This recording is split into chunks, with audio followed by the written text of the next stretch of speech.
ప్రముఖ జ్యోతిష్య వాస్తు పౌరాణిక వేద పండితులు నంబి వేణుగోపాలాచార్యచే జనవరి 19వ తేదీ నుండి జనవరి 26వ తేదీ వరకు వాసవి గార్డెన్స్ లో వారం రోజుల పాటు జరగబోయే భాగవత సప్తాహం గురించి పట్టణంలోని వివిధ దేవాలయాల నిర్వాహకులు, వివిధ సత్సంగాల నిర్వాహకులు, ప్రముఖులచే ముందస్తు సమావేశం నిర్వహించారు. సాయంత్రం ప్రముఖ ఆధ్యాత్మిక కేంద్రం గీతాభవన్లో ఏర్పాటు చేశారు. వివిధ దేవాలయాలు, సత్సంగాల ప్రతినిధులు పాల్గొని వారి అభిప్రాయాలు వెల్లడించారు. భాగవత పురాణ ప్రవచనం విజయవంతానికి కృషి చేస్తామని తెలిపారు. కార్యక్రమంలో నంబి వేణుగోపాలాచార్య కౌశికతో పాటు నంబి వాసుదేవ ఆచార్య కౌశిక, గీతా సత్సంగ కార్యదర్శి పంపాటి రవీందర్, లక్ష్మీ గణేష్ మందిరం నిర్వాహకులు కోటగిరి శ్రవణ్ కుమార్, సామాజిక కార్యకర్త గౌడ్ రామచంద్రం, భక్తులు, మాతలు తదితరులు పాల్గొన్నారు.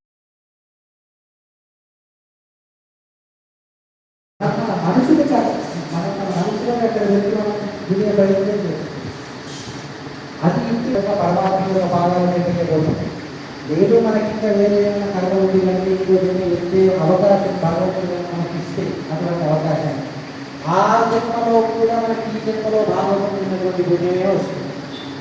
ఇప్పుడు మనం ఏ ఆత్మలో వచ్చే జన్మలో కానీ వచ్చే రోజుల్లో కానీ నిరంతరం పొందేటటువంటిది ఆనందం. ఆ ఆనందానికి శ్రీమద్ భాగవతం ఎన్నోసార్లు విన్నాం, ఎన్నిసార్లు విన్నా మళ్ళీ కొత్తగానే అందుకే ఈసారి మనం జగదాలయం అంతా కలిసి వాసవి గార్డెన్స్ శ్రీమద్ భాగవత సప్తాహం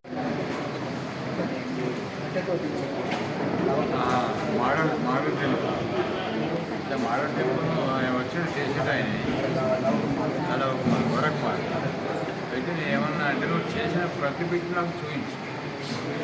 ఇక్కడ మోడల్ ఆలయం పెట్టిన తర్వాత అట్నే అది కట్టాలి. వాడు ఇదో తీరు కావద్దు. వాళ్ళు మోడల్ చేస్తాను నేనే 26 జనవరి 2025 వరకు స్థానిక Vasavi garden, Vasavi welfare society Karimnagar రోడ్లో ఉన్నటువంటి హాల్లో భాగవత సప్తాహ ఇతిహాసాన్ని శ్రీమాన్ నంబి వేణుగోపాలాచార్య కౌశిక గారి కథ వినబోచున్న ఆ కార్యక్రమానికి జగిత్యాల పట్టణంలోని అన్ని దేవాలయాల ముఖ్య కార్యనిర్వాహకులు కలిసి ముందస్తు సమావేశాన్ని ఏర్పాటు చేసుకోవడం జరిగింది. ఈ సందర్భంగా ఆచార్యుల వారి మంగళ శాసనాన్ని కూడా స్వీకరించడం జరిగిందని, ఆ 7 సప్తాహాలు కలిసి ఎవరైతే విన్నారో నిజంగా అదృష్టవంతులని చెప్పుకోవచ్చు. 7 సప్తాహాలు ఎప్పుడైతే విన్నామో ఆ 7 సప్తాహాల ద్వారా సంపూర్ణమైనటువంటి భాగవతం వినే భాగ్యం ఆ సప్తాహం ద్వారా దక్కింది. అందులో లేనిది ఇప్పుడు చెప్పబోయేది హరివంశం. అప్పుడు వినలేకపోయాం, కానీ ఇప్పుడు అవకాశం మనకు లభించింది.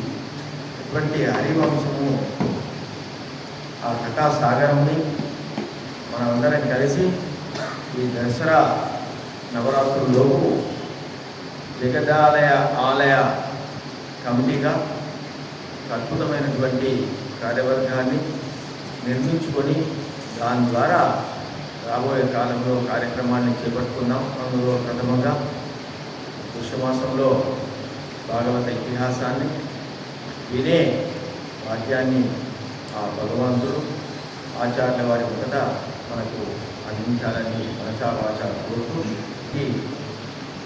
ఆ యొక్క శక్తిని, యుక్తిని కలిగచేయాలని ప్రార్థన చేస్తూ అందరికీ కూడా అల్పాహారాన్ని కూడా ఏర్పాటు చేసుకోవడం జరిగింది.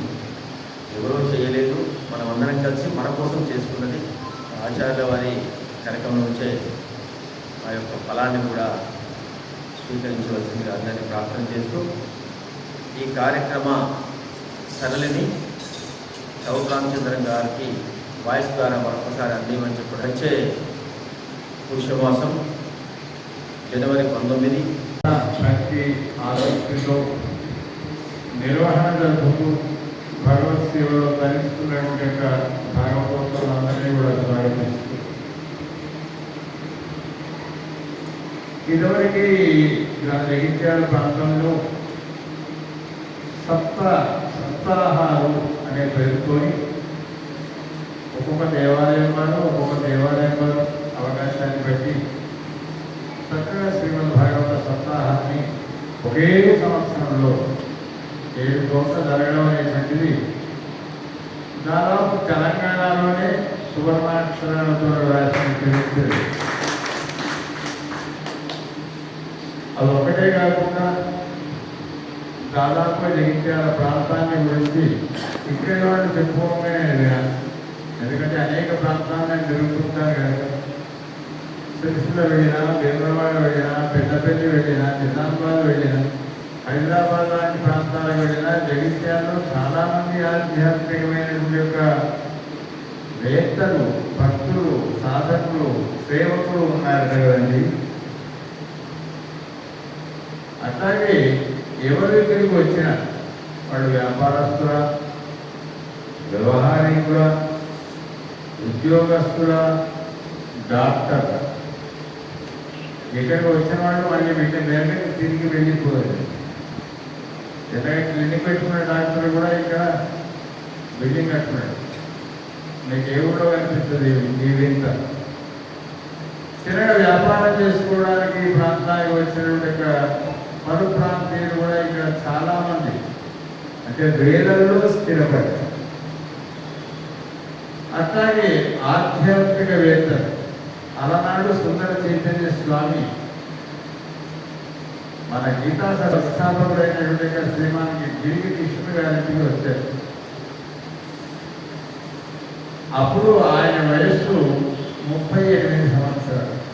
సుందర చైతన్య ఎట్లా వచ్చారు ఆయన అంటే అప్పుడు మా కిషన్జీ గారు విశ్వేశ్వర దేవాలయంలో పక్కన చిన్న సందులో ఉండేది, అక్కడికి వస్తారు. ఎట్లా వచ్చారు అంటే అప్పుడు డాక్టర్ జేసీ రమణయ్య గారు తదితరులు ఇంట్లో ఒకరిద్దరు వారు వస్తే చిన్న రిక్షాలో కూర్చున్నారు. అక్కడికి వచ్చారు, వాళ్ళంట్లో కూర్చున్నారు. అయ్యా ఇక్కడ ప్రవచనం పెట్టి ఎవరైనా వినడానికి వస్తారా అని అన్నాడు. నిరూపించిన ఒక అన్నాడు. ఎవరు అంటే కాళహస్తి స్వామి వారు విద్యా ప్రకాశానందగిరి స్వామి వారొకసారి వైశ్య భవన్లో ఉపన్యాసం పెట్టారు. ఎన్ని రోజులు అంటే 18 రోజులు భగవతి. అప్పుడు ఎవరు వచ్చి ప్రశ్నించారు అంటే అప్పుడు ఇన్ని థియేటర్లు ఉన్నాయో లేవో కానీ లక్ష్మీ టాకీస్, జవహర్ టాకీస్ వాళ్ళు వచ్చారు. ఈ ప్రవచనానికి ఎన్ని రోజులు ఉంటాయి, మా థియేటర్లో ఒక్కడు కూడా టికెట్ కొనుక్కోవడం లేదు. దాన్ని బట్టి చూస్తే ఇక్కడ ప్రవచనాలు వినేటువంటి యొక్క ఆలోచన కలిగిన భక్తులు ఉన్నారండి అని శ్రీమాన్ జేసీ రమణయ్య గారు, విజయకృష్ణ గారు చెప్పారు. కానీ స్వామి మీరు ఈ రిక్షాలో రావడం బాగాలేదు, అంతకు తప్ప నేను ఇంకో వాహనాన్ని ఎక్కేటువంటి యొక్క స్థితిలో లేను అని ఆయన చెప్పారు. మొట్టమొదటిసారిగా కారెక్కింది సుందర చైతన్యం జగించారు. ఆయన ఒక్కడే కాదు, స్వామి తెల్లాపుర వెంకటేశ్వర గుప్తా గారు స్థానిక విశ్వేశ్వరాలయంలో హరికథలు చెప్తున్నారు. కొంచెం సీనియర్ అయిన వాళ్ళ లక్ష్మణ స్నానానికి వెళ్ళవచ్చు. ఆయన ఎలాగా ఉండేదంటే సన్నగా పొడుగుతూ ఉండేది. ఇక్కడ బంగారు కంకణాలు, ఇక్కడ బంగారు కంకణాలు పెట్టుకుని వస్తే అప్పుడు నిర్వాహకులైనటువంటి యొక్క బాసెట్టి వెంకన్న గారు, గిరిగ లింగన్న గారు, గంప హనుమాన గారు అప్పుడు పెద్ద మనుషులు వీళ్ళంతా ప్రోత్సాహం ఇచ్చి సుమారుగా 7 రోజులు హరికథలు చెప్పిస్తే తెల్లాపుర వెంకటేశ్వర గుప్తా గారు అంటే వారు వయస్సులే. ఎక్కడైనా 100 ఇస్తున్నారండి ఈ మధ్యలో. మరీ అంత చిన్నగా ఇవ్వడం కాక 100 ఇస్తాం, దానికంటే ఎక్కువ ఇవ్వం. కానీ బంగారు ఉండాలని పెడతామని చెప్పేసారు. వెళ్ళగలిగాను చెప్పారు. ఆయన ఏమన్నా అంటే పెట్టుకున్న కంకణాలన్నీ కంటే ఈ ఉంగరం నాకు చాలా విలువగా అనిపిస్తుంది అన్నారు. నేను కొనుక్కున్నాను, నాకు పెట్టారు ఇక్కడ ఆ మహానుభావం. అలాగా ఒక ఈ మధ్య కాలంలో ప్రవచనాలు చెప్పేటువంటి యొక్క ధర్మపురి వాస్తవ్యులు మన సంతోష్ కుమార్ శర్మయ్య గారు తెలుగులో విశ్వనాథ శర్మనే కావచ్చు, మన ఒక ప్రవచన వేదిక మీద కూర్చోబెట్టి ప్రవచనాలు చెప్పించి దానికి మెప్పులు అందించినట్లే మా మహనీయులు మన జగిత్యాల వాళ్ళే, ఇంకెక్కడ కూడా ఈ అవకాశాలు లేవు. దాని తర్వాత ఎక్కడ దాకా వెళ్ళిపోయింది వీళ్ళకి ఇచ్చేది కష్టంగా. అందుకోసం కార్యక్రమాలు చేసేవాళ్లకు పాట పాడడానికి ఘంటసాలకు భయం లేదు, నటించడానికి రామారావుకు భయం లేదు, నిర్మించడానికి నిర్మాతకు భయం. ఎందుకలా చేయగలిగాం మనం అంటే ఇక్కడ సప్తాహాలు జరిగినప్పుడు కూడా ఒక్కొక్క చోట ఒక్కొక్క ఘట్టం చాలా గొప్ప. మార్కండేయ దేవాలయంతో ప్రారంభమైంది అనుకున్న సప్తాహం. అక్కడ భాగవతంలో ఏది హైలైట్ అయింది అని శ్రీనివాస్ కుచేలోపాఖ్యానం. మళ్ళీ కుచేలోపాఖ్యానం ఎక్కడ రాలేదు. మన శ్రీనివాస్ అనుకుంటాడు అప్పుడు మళ్ళీ కుచేల